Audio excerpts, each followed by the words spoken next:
It's time to bring home the bacon. Biggest week of the season. We talk about it today and the keys to victory. You are Locked On Golden Gophers. No matter what we're going to do here, we're just going to keep rowing. Your daily podcast on the Minnesota Golden Gophers. However it turns out, we're just going to keep rowing. Part of the Locked On Podcast Network. Your team every day. We're just going to keep rowing, and keep rowing.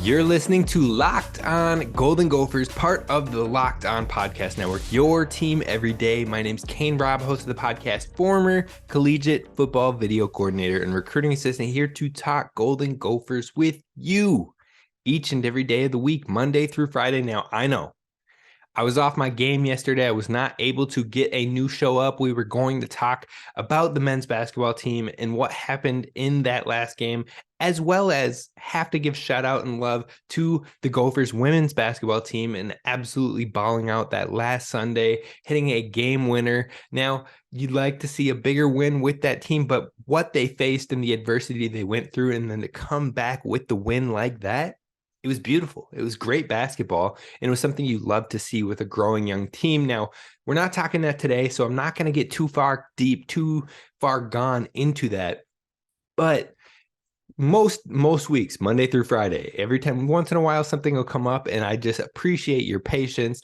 Be sure to hit subscribe on YouTube. Any questions you have this week when it comes to the Iowa game, I need them down below in the comments. If you have a question that just pops in your head, like, what about this? What about this?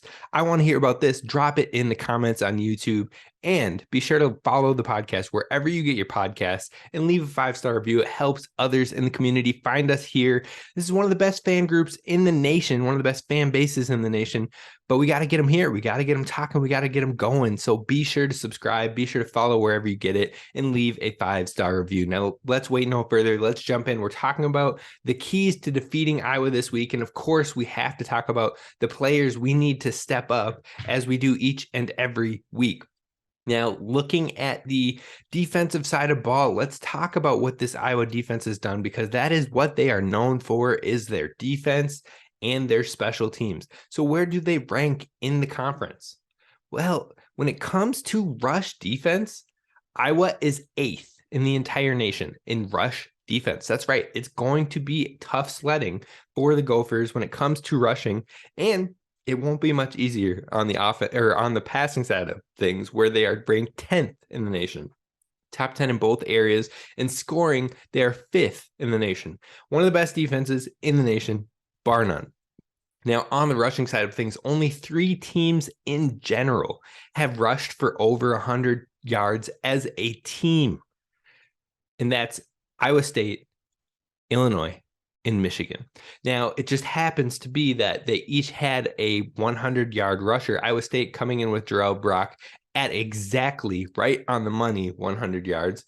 And then you've got Blake Corum with 133 and Chase Brown with 146. So it can be had. The success in the run game can be had, especially with an elite type running back. We happen to have one of those. I don't know if you've heard it or not, but Mo Ibrahim is that guy. So it can be had, but it's going to be tough sledding. It's going to be a grind, and it's going to be something that our passing game has to open up the opportunities for Mo Ibrahim. I believe it can happen, but once again, you cannot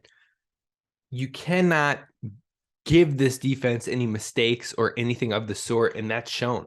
Now, also, like I said, 5th in scoring defense. The total for Iowa and Minnesota in this game, or what it has been, it could have shifted by now, but last I looked, it was 32.5 points for over-under when it comes to scoring. If that stays as is, it will be the lowest FBS college football line for scoring since 1995, since when these numbers started getting tracked. That's how low of a slugfest is expected when it comes to these two teams. That's crazy. but it also sounds like Big Ten football, and that's exactly what I expect in this matchup. Probably the game of the year for the Gophers, one that we absolutely need to pull out and win. And with that, we need players to step up and be their best selves when it comes to this game. There are 4 players I want to talk about, 2 on offense, 2 on defense. The first is Ethan Kaliakmanis. Now, that's if he gets the start. I tend to believe that he will. Having 2 concussions in a short period window of time, typically you need a longer recovery period after something like that. Now, the only thing that maybe throws that into conflict is if he does get cleared from the medical staff, it is senior day, so Tanner could see the field. I really don't know which way to swing on this one, but if I had to go with my gut, if I had to go with what my intuition tells me, then Ethan Kaliakmanis will start, and we need him to be that guy this weekend. We got to get success in the passing game going again. That plus the threat of a running quarterback should only help open up the field for Mo Ibrahim, which I believe gives us a better chance against this Iowa defense, a stout Iowa defense. You need to have a quarterback that can at least put the defense on their heels, put the defense, make them respect it, make them not send an extra hat against Mo, not play short coverage, not worried about deep shots. I think that overall, you're going to need Ethan Kaliakmanis and the abilities that he brings. Now, this was omnipresent in Nebraska, just the fact that running, Ethan being able to run opened up the field for Nebraska or for Minnesota, and him throwing deeper shots opened up the field for Minnesota. That will be Iowa times 10. Iowa is much better defense than Nebraska, and that was what we needed to get back into the game and open it up. Now, we need that from the start. We don't want to have to play catch up. We don't have to try to rally down 10. That's just not going to set us up for success. So Ethan coming in, Ethan stepping up, Ethan having that dual threat ability could be a major factor. And I think giving Ethan the start would be huge for us in this one. Now, the second player on the offense that I want to talk about is Quinn Carroll. Quinn Carroll showed out last week. He looked good. He balled out. I was proud of what he put out there on the field. I gave respect during the middle of the game. I tweeted at my boy Tristan because he said I was giving too many mean tweets, which again, they weren't mean tweets. They were just facts. So he corrected it, and respect to him. He looked a lot better, but we need it even more so this week. You've got both Evans and Van Ness who play outside a lot for the Iowa defense. Sometimes Van Ness also rotates inside. They can use him in different ways, but both of those guys have 6 sacks apiece. 6 apiece. That's going to give this team struggles.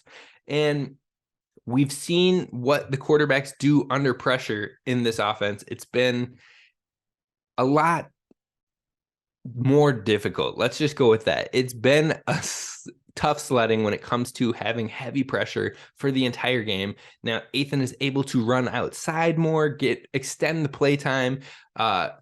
It's another reason why I think he is the guy we need starting this week.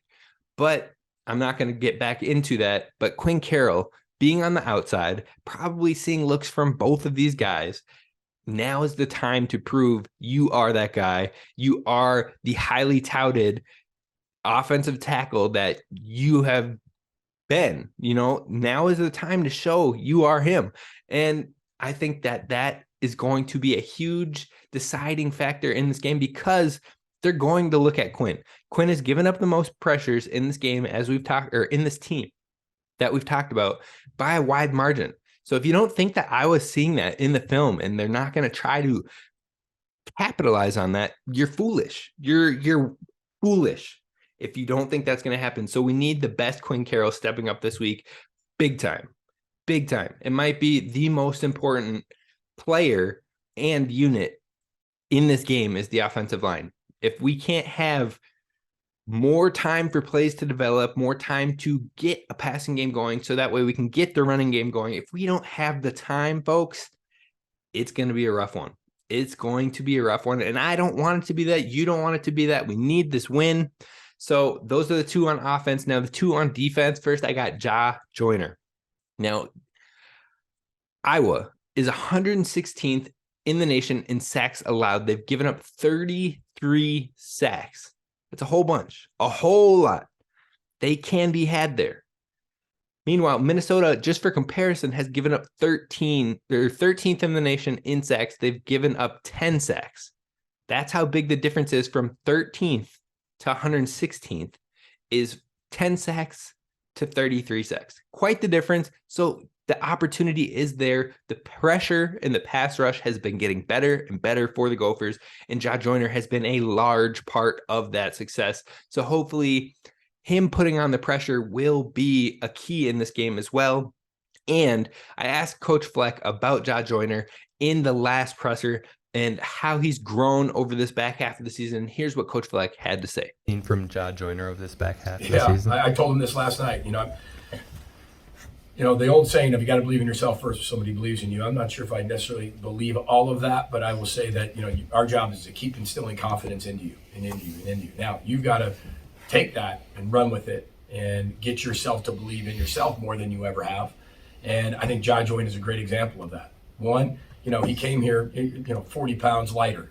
He's dedicated himself to the nutrition program, to the weight room. And this year, more than any, there's a different feeling about him when you're around. There's a different sense, there's a different urgency. And you're starting to see that on the field. He could be one of the best players on this football team. And I continue to tell him that. And it's nice to be able to see him starting maybe to believe that, because there could have been 5 more holding penalties. Because when you play that hard and you're that long and you're that twitchy, the only option is to hold at times. And when you do that, you create the obvious. It's obvious. And officials always talk about that in holding when they send something back. Well, show me he's being restricted. Well, he was being restricted, and they called it. So he is maybe one of the most improved players this season. And just love his progress. And I think he needed a game like that for his own confidence. But you can start to see it through training camp. You start to see it at the beginning of the year. And you knew it was coming at some point.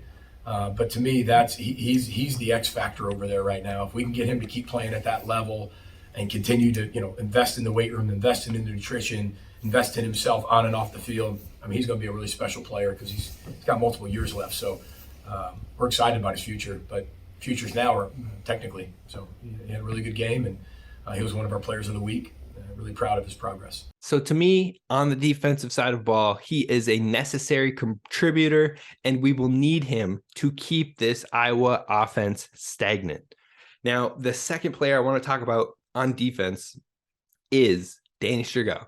Yep, another pass rusher. I think it's that important in this game is having that pass rush and keeping Spencer Petras on his heels. You need to keep him frazzled. You need to keep him off schedule, interrupted, and hopefully that will force him into some turnovers, which will be a major factor in this game is turnovers. And Danny leads the team with 3.5 sacks on the season, but he'll need to cause problems this week if we want to make this a tight one, make this a fight, and put the offense in shorter fields. Now, this is the first, if we get the win, this would be the first win for PJ in this rivalry. That's right. The first win in this rivalry for PJ Fleck is on the line.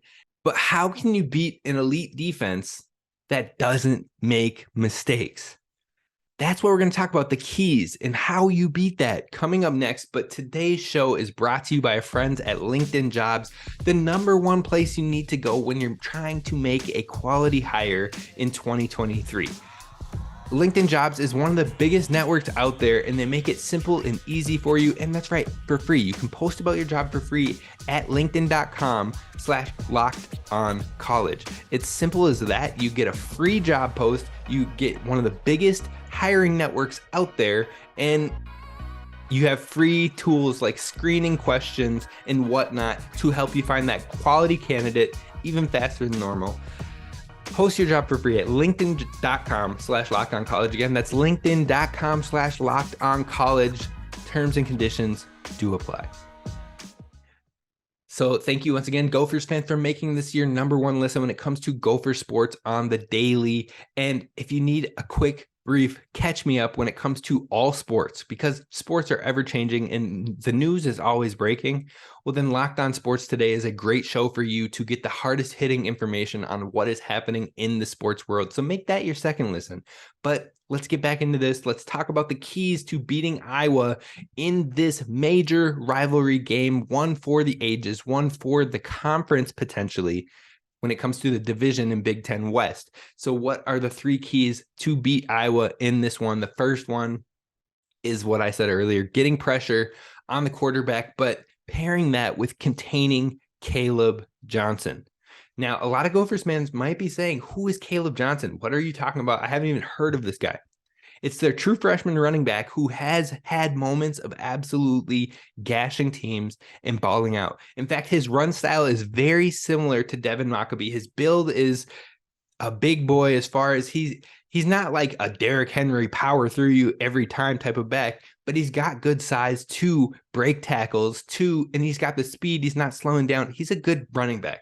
And you probably haven't heard much of him this season. He's had moments of brilliance. But next season, he's probably going to put the Big Ten on notice. In fact, he had a 200-yard game just within the last 3 weeks, 200 yards and a touchdown. Last week, he had 57 yards and a touchdown. He's had other games where he's either right on the edge and the cusp of 100. He's able to fall into the end zone often. And this is an Iowa team that relies on its defense and special teams to score often. But they're finding some success with Caleb Johnson. That's why he is someone you can't let slip up in this game. You can't let him get momentum, because if he does, it could be a rough day. It could be a rough go for the Gophers. Now, if you talk about some of the running backs that have had success on us, Chase Brown gashed us. Nick Singleton found big opportunities against us. Mockabee, at the end of that game, really tore the defense apart with some explosives. So overall, this defense hasn't been giving up very many explosives, and that's why they have been one of the better teams in the Big Ten this year. But we have been gotten by some really top quality running backs before. That has caused issues for us. And Caleb Johnson has the ability to be that type of running back. So don't let him show the flashes this week. And how you do that is bottling up the running game, but it's by creating pressure on Spencer Petras to take away the pass game. So that way you can send an extra hat on Caleb Johnson and be able to really stop any explosive opportunities for this Iowa offense and make the defense be the real threat, the real scorer, the real issue at hand. So that first one is creating that pressure on the quarterback and containing Caleb Johnson. The second point of how you can come out with a victory in this one is going to be at least threatening deep shots in this one. Now, last week, the Gophers didn't have any deep pass attempts. In fact, some of the intermediate pass attempts, they were behind or they were too far forward, and there were plays that we could have hit home runs on. But it was just out of reach, just out of target. So you have to be able to capitalize on the simple ones. But I think at least threatening the deep shot will push the safeties and the cornerbacks back a little bit, have them respect the passing game or the threat of it just a little bit. Now, I'm not saying force it down the field. I'm not saying huck up 50 shots, 10 shots, 15 shots, whatever, you name it. I'm not saying just huck them up there, because that's where you're going to come down with stupid turnovers. But to keep the safeties and the D-backs honest and not creeping up, playing the shallow game, looking for that home run pick, looking for the opportunity to capitalize, knowing they don't have to look behind them too often. I think at least threatening the deep shot here and there is going to keep them true and then keep them back a little bit. So that way Mo Ibrahim can have some running room. He doesn't have everyone crowded right there to the gaps, to stuff the run and cause quick 3-and-outs or the opportunity of turnovers. I think that is huge in this game. We didn't have any deep shot attempts in Northwestern, and we didn't need to. But in this one, we probably will need a few, just to keep them true. Now, the third and final point in how to win this game and what will be necessary is turnovers. We said this last week, and it kind of held true, but it will be more needed than ever in this game, because I think whoever wins this game, our season success whatever you want to put on it, whoever wins this game is going to be who wins the turnover battle. I would be willing to put money on that one. Whoever comes out with the most turnovers in this one will likely come out with the victory. Now, on top of that, Iowa's special teams have been amazing all season. They've been flipping the field, so we need a couple turnovers on the Minnesota defense to flip the field and have shorter fields for our offense, and they have a very bad offense. So now is the time you have to capitalize to give your offense shorter fields to try and score. Iowa's special teams are going to put us probably inside the 20 nearly every time they punt. That's how good they are. I'll give credit where credit's due. I don't like Iowa. I mean, we all know we hate Iowa, but at the same time, I will give respect where it's due, and the special teams is due some respect. So we need some shorter fields. We need some turnovers, and you have to capitalize on it. Capitalizing on the turnovers will be major for the Gophers and probably the deciding factor when it comes to who wins in this game. Now, there's a lot on the line in this matchup, and it's not just Floyd. It's not just Floyd, but there are 7 things on the line in this Iowa versus Minnesota matchup, and it may be the most important game for the Gophers this season. I will tell you why. But first, let's talk about our friends who bring you this show in sponsorship with BetOnline. BetOnline is your number one source when it comes to sports betting info, stats, news, analysis, you name it, they got it over at BetOnline. Get the latest odds and trends for every professional and amateur league out there. From football to basketball to soccer to esports, they've got it all over at BetOnline. And if you love sports podcasts, if you love anything when it comes to sports, you can find it over at BetOnline. So head to the website today on your mobile device and get your betting fix. BetOnline, where the game starts. All right, Gophers fans, it's time to talk about it. It's not just Floyd of Rosedale on the line. No, although that is one of the 7. There are 7 things on the line in this Iowa versus Minnesota matchup. Floyd of Rosedale is one of those top things. In fact, he hasn't been back here in Minnesota since 2014. It's been too long. It feels like he has an alternate home, and that is not acceptable. We have to get the dub. We have to get Floyd back here. And paired with that, it would be the first time that PJ Fleck beats the Iowa program in his time with the Gophers. He's over 5 in one of our biggest rivalries, and we got to get it. We got to get a dub. That is something huge to add to this game. So that's just one thing together. Floyd of Rosedale and PJ Fleck's first win against Iowa. That's number 1. Number 2 of what's on the line is a shot at the West title. In fact, Iowa, Minnesota, Illinois, and Purdue are all tied for first. We've talked about this on previous shows. You have to win out and able to have any shot left at the West. And this is the first game in there. In fact, you would be taking down one of the people you're tied with for first down a peg and taking a tiebreaker. And we don't have the tiebreaker against the other 2. So we need any tiebreakers, any opportunities that we can get. We need this one. Plain and simple. The Gophers need this win. Now you need some help on top of that if you want to actually win the West. Michigan should do its job in beating Illinois. I think that is a high probability just because that Michigan offense, no matter how strong the Illinois defense is, they're no joke. Michigan's offense is no joke. Their defense is also pretty good. They're probably going to get the dub there and possibly head to that college football playoff, depending on if the playoff rankers, the people who decide who makes the college playoffs, it really depends on what they do with that Michigan-Ohio State game. If it's a tight one, a close loss, then maybe both can get in there. But knowing that they typically seem to favor the SEC, I could see them saying whoever loses that game loses their chance in throwing Tennessee or LSU in there because SEC. Now, that's not what we want to hear. I bet you even Iowa fans, if they find their way to this podcast, would not like that. They would rather see both Ohio State and Michigan in the college football playoff to put some respect on this conference name. But I'm moving away from the topic at hand. What we are talking about are the 7 things that are on the line. We talked about Floyd of Rosedale and PJ Fleck's first win against Iowa. We talked about a shot at the Big Ten West. Another one is this is a key win for the resume against a winning program.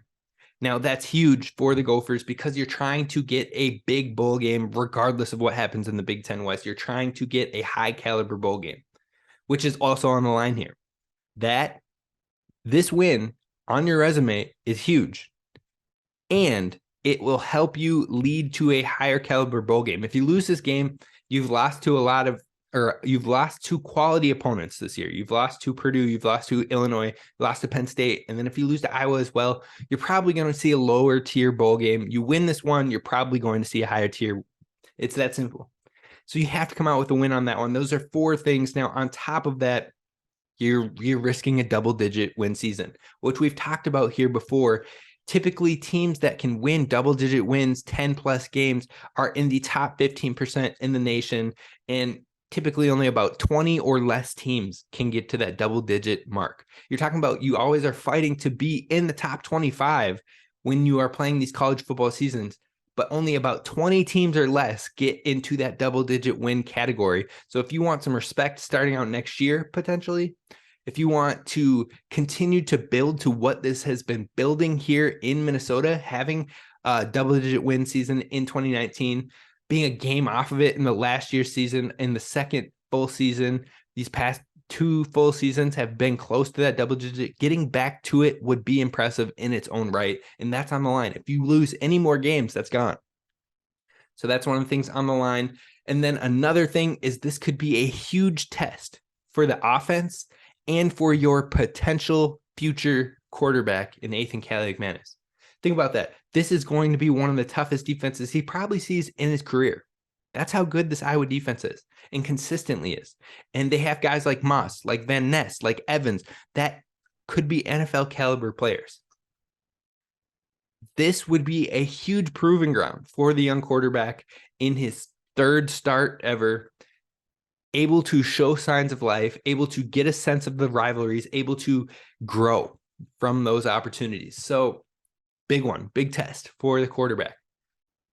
If he's out there and starting, again, we don't know what's happening with Tanner. It's senior night, which is the final one I want to talk about.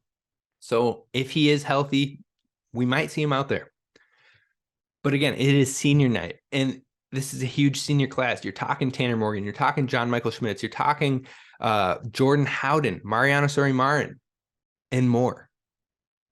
And most importantly, your program-changing, program record-setting running back Mo Ibrahim in his senior game. You want to send those guys off right. You want to send their last home game with something they'll always remember. Now, what's on the line in this game? It's already a lot. And on top of that, it is the seniors' final home game at Huntington Bank Stadium. That's what's on the line. A major, impactful senior class sending them out right. Those are all the different things that are on the line in this game. It makes it a massive game for the Gophers, and there's a lot to do. There's a lot to do, a lot on the line, and we've talked about what is needed in the keys for this game. So that's going to do it for us. Now, later this week, we are going to do our predictions on the Friday show as well. Tomorrow, I'm hoping we can get another guest on. If we can't, we'll still dive more into this Iowa matchup. So be sure to tune in, be sure to subscribe on YouTube, and be sure to let me know your thoughts down in the comments below. This is Kane Rob signing off. Row the boat, Sky Yuma, go Gophers.